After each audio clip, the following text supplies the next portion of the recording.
Hello, my name is Zach, and today I'll be showing you how to play the game I made. I call it Tour de Trivia. It's a kind of trivia game about cycling. I know the board says the logo board game, but this is just a board I'm using for right now. My game kind of works off of it, how this board is set up. So I'm just going to start with the rules. How you play is that it's 2 to 4 players. I'm playing by myself right now because no one's here to help me. And so what it is that you pick someone to be the card reader. It doesn't matter who is. You can do it rock, paper, scissors, shoot. You can pull numbers. Someone can just volunteer. It doesn't matter as long as there's a card reader. Then once the card reader is chosen, there's going to be a player to your right is going to be answering the questions while the card reader asks them.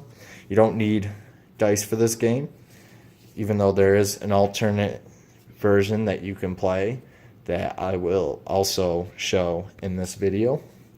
So to start it off, the card reader draws a card, as you can see, right there.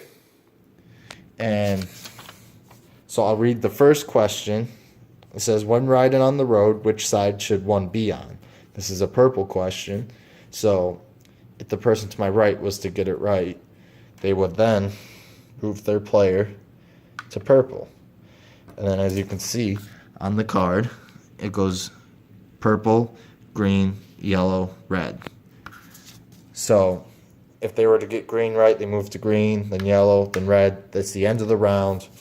Then the person to my right becomes the card reader, and the person to their right is now answering the questions.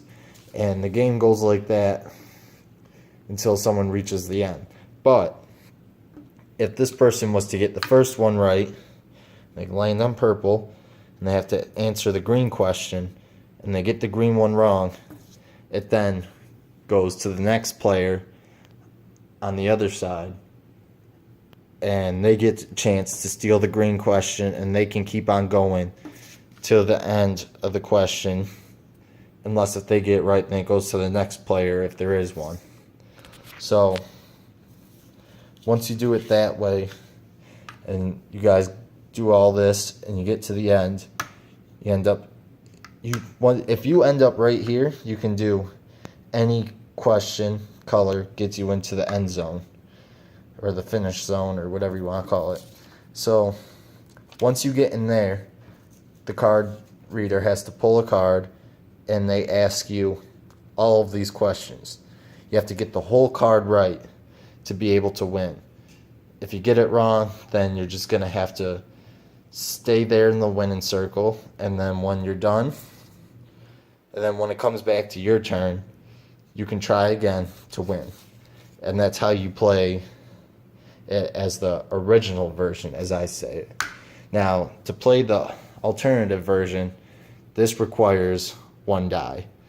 And you're just going to play it like most board games.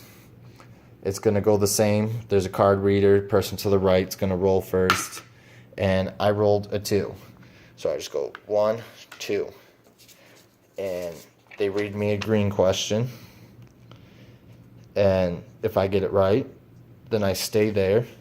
And then the next person goes. And so if they rolled a 3, then they move 3 spots. They answer the yellow, and they get to stay on that spot. If you get it wrong, if I was to get the green question wrong, I have to go back to the start. So in theory, this game should take, doing it this way, should take a lot less time if you know your cycling trivia, and if you're able to roll high numbers, then you should quickly move through. My board that I made is a lot shorter than this. This is a longer board game because it's made for a longer game.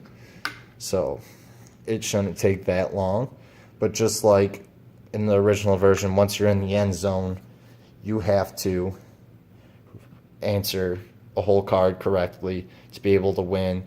For both versions, once a person wins, you can either end the game there, or the other players can keep on going until they win.